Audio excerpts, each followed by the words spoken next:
जय हिंद स्टूडेंट। पिछली वीडियो में हमने पढ़ा था पृथ्वी का भूगर्भिक काल। पृथ्वी के भूगर्भिक काल में हमने ये जाना था कि पृथ्वी पर कौन कौन सी घटनाएं कब हुई, मानव का विकास कब हुआ, पृथ्वी पर पहाड़ कब आए, कौन से पक्षी आए, कौन कौन से जानवर आए। ये हमने पृथ्वी के भूगर्भिक काल में पढ़ा था। हमारा मेन उद्देश्य था कि मानव की उत्पत्ति कब हुई थी। आज की वीडियो है मानव की उत्पत्ति एवं विकास क्रम। एक एक करके हम जानते हैं। देखिए 12-13 प्रकार के मानव हुआ करते थे। पाषाण काल में हम जिन मानवों की बात करते हैं वो मानव कौन से थे, वो वर्तमान का मानव कौन सा है, मानवों में विकास कैसे हुआ। मानव जो था वो 2 हाथ और 2 पैरों से चलता था, धीरे धीरे वो झुका हुआ मानव था, फिर सीधा होने लगा और वो एक स्मार्टनेस की ओर आगे बढ़ा। ये मानवों की जो एक यात्रा है, बानर से मानव की जो यात्रा है, आज हम उसके बारे में पढ़ेंगे। हमारी शुरुआत थी ऑस्ट्रेलोपिथेकस मानव। ये देखिए ऑस्ट्रेलोपिथेकस मानव जो बंदर एक कपी के रूप में था। हम आगे शुरुआत करते हैं चैप्टर के बारे में। देखिए मानव की उत्पत्ति एवं विकास क्रम। पिछली वीडियो में हमने बताया था कि टर्शियरी युग के प्लायोसीन काल में मानव की उत्पत्ति होती है। कब होती है? प्लायोसीन काल में होती है। मानव का विकास प्राइमेट स्तनधारियों का एक समूह था। वो समूह कौन कौन सा था? कपी था, चिंपैंजी था, ओरिंगटन था, गोरिल्ला था, लंगूर था। ये कुछ जानवर थे। इनमें से कपी जो था, इससे बताते हैं कि मानव का विकास हुआ। तो कपी जो था उसका नाम था रामापिथेकस मानव। लगभग 2 करोड़ वर्ष पहले की ये बात है। 2 करोड़ पहले वर्ष में ये रामापिथेकस मानव था, ये जंगलों में रहता था। जंगलों से ये क्या हुआ, ये मैदानी भागों में आ गया। जब ये मैदानी भागों में आ गया तो इसके अंदर कुछ सांस्कृतिक लक्षण आ गए। जब मैदानी भागों में आ जाओगे, जंगल छोड़ के, तो आपको कुछ चीज़ों की ज़रूरत पड़ेगी। जैसे रहने के लिए एक गुफा की ज़रूरत पड़ेगी, खाने के लिए कुछ चीज़ों की ज़रूरत पड़ेगी और कुछ साथियों की ज़रूरत पड़ेगी, ताकि सारे लोग मिलकर एक खतरनाक जानवर को मार सकें। तो सामाजिकता इनके अंदर आ जाएगी। तो एक टोली जो थी वो रामापिथेकस मानव की थी। धीरे धीरे क्या होगा, ये जो रामापिथेकस मानव, इसी के अंदर सुधार होगा और एक मानव निकल के आएगा जिसका नाम था ऑस्ट्रेलोपिथेकस मानव। ऑस्ट्रेलोपिथेकस मानव, पिथेकस मानव। हमारी यात्रा ऑस्ट्रेलोपिथेकस से शुरू होती है।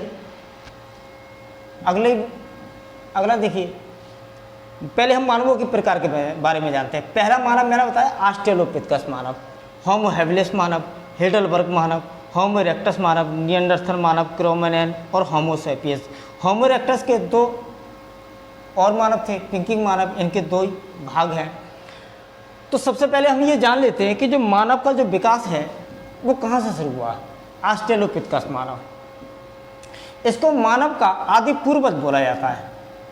मानवों का आदि पूर्वज बोला जाता है। मानव के विकास में निरंतरता आई, मतलब एक धीरे धीरे मानवों के अंदर विकास होता गया। रेमंड डार्ट महोदय जो एक वैज्ञानिक थे, इनके द्वारा एक खोज हुई 1924 में। दक्षिण अफ्रीका के ट्रांसवाल प्रांत में टांग स्थान पर चूने की खान में इस मानव की खोपड़ी मिली। जब इसकी खोज हुई तो पता चला ये जो मानव था ये लगभग 3 से 4 फुट का हुआ करता था। हाथ पैर का प्रयोग नहीं जानता था। जैसे बंदर चलते हैं ना, कुत्ते चलते हैं दोनों हाथ और दोनों पैरों से, उसी प्रकार ये मानव भी चलता था, है ना। ये नग्न रहता था, भरण पोषण के लिए प्रकृति पर निर्भर था पूरी तरीके से। ये था ऑस्ट्रेलोपिथेकस। अगले मानव के बारे में हम जानते हैं। अगला था होमो हैबिलिस मानव। होमो हैबिलिस मानव जो था, इसने प्रथम बार हाथों का प्रयोग किया हल्के से। देखिए ये जो मानव है ना, इसने ये झुका हुआ था, ये सीधा नहीं था, ये झुका हुआ था। इसने पहली बार हाथों का प्रयोग किया। जब हाथों का प्रयोग करेगा तो उसने औजार का निर्माण किया। रीढ़ की हड्डी पूरी तरीके से इनकी सीधी नहीं थी, जैसा मैंने बताया था। पत्थर के छोटे छोटे इसने हथियार बनाए ताकि किसी भी जानवर को बहुत आसानी से मारा जा सके। ये था होमो हैबिलिस मानव। अगले मानव की ओर चलते हैं। अगला था हेडलबर्ग मानव। ये यूरोप में इसकी एक टोली विकसित हुई। इसका कोई ज़्यादा खास इतिहास नहीं है। अगले मानव के बारे में चलते हैं। होमो इरेक्टस मानव। देखिए इरेक्टस का मतलब होता है खड़ा होना, इरेक्ट होना। पहली बार जो मानव था वो जो झुक के चलता था वो इरेक्ट हो गया, मतलब खड़ा हो गया। ये देखिए, है ना। इसके 2 भाग बताए थे, एक जावा मानव, एक पिंकिंग मानव। भाग नहीं कहेंगे, ये एक जावा द्वीप के सैलो नदी के टिनिल ग्राम में ये रहता था, इसलिए इसको जावा मानव बोलते हैं। कपी बानर के रूप में था। इसी मानव ने प्रथम बार आग की खोज की। हम पढ़ते हैं ना पाषाण काल में आग की खोज की, पत्थर से पत्थर टकराए और एक आग की खोजी, है ना। तो किसने की? होमो इरेक्टस मानव ने सबसे पहले आग की खोज की। पिंकिंग मानव, ये भी नरभक्षी था। नरभक्षी का मतलब होता है कि मनुष्य को मार के भी खा जाना, मतलब आदमी को भी मार के खा जाना, नरभक्षी था। कपी समूह से ऊपर नहीं उठ पाए। 40 अस्थि जो पंजर थे वो बीजिंग में प्राप्त किए। ये जो पिंकिंग मानव है ना, चीन की राजधानी है बीजिंग। बीजिंग का पहले जो नाम था, बीजिंग का नाम था वो पिंकिंग था, इसलिए इसको पिंकिंग मानव बोलते हैं। हाथ पैर का उपयोग खुलकर किया उन्होंने, औजार का प्रयोग किया, रीढ़ की हड्डी इनकी सीधी थी। अगला मानव के बारे में देखते हैं, होमो इरेक्टस मानव हो गया। अगला मानव देखें, नियंडरथल मानव। ये बहुत ज़्यादा इंपॉर्टेंट है। इंपॉर्टेंट इसलिए है कि जर्मनी में नियंडर घाटी है, वहाँ रहता था, इसलिए इसको नियंडरथल मानव बोला जाता है। गुफाओं में रहता था, गुफाओं में घर बना के रहता था। सांस्कृतिक विकास सूचक मानव है, सांस्कृतिक विकास का सूचक मानव है। ये बहुत ज़्यादा इम्पोर्टेंट है। इम्पोर्टेंट क्यों है? क्योंकि ये गुफाओं में रहता था और वर्ग का विभाजन था। वर्ग विभाजन का मतलब ये होता है कि जो महिलाएं हैं ये घर में रहती थी, पुरुष बाहर काम करने जाते थे, है ना। कहते हैं पितृसत्तात्मक। दफनाने की परंपरा थी, उपभोग की वस्तुएं साथ में रखते थे। जब कोई मानव उसको दफनाते थे तो उसके उपभोग की वस्तुएं साथ में रखते थे। खाने पीने का सामान है, कपड़े हैं या उसकी यूज का सामान है। इनका मानना था कि आत्मा की अमरता की संकल्पना थी। इसका मतलब होता है कि जब किसी व्यक्ति की मृत्यु हो जाती है तो उसके दफनाने में उसकी उपभोग की वस्तुएं साथ में रखोगे तो वो उनका उपभोग करेगा, ऐसा इनका मानना था।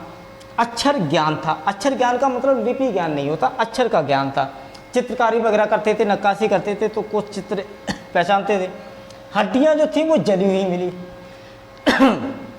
हड्डियां जली मिली, इसका मतलब होता है कि मांस को ये भून के खाते थे, मतलब अपना जो भोजन था उसको भून के खाते थे।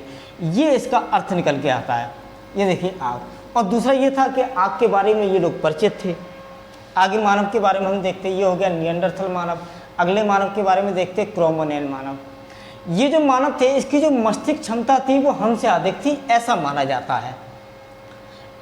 आगे देखिए, आगे होमोसोपियंस मानव। होमोसोपियंस का मतलब है हम वर्तमान के मानव, मतलब आधुनिक मानव। ये आधुनिक मानव उच्च पूर्व पाषाण काल से शुरुआत हुई 30,000 वर्ष पर। मतलब हम जो होमोसोपियंस मानव है, हमारा जो इतिहास है वो 30,000 वर्ष पुराना है। हमसे पहले के जो मानव थे वो क्रोमोनेल मानव थे, उसके बाद होमोसोपियंस आए, मतलब हम निकल के आए। आगे वीडियो में हम जानेंगे पाषाण काल के बारे में।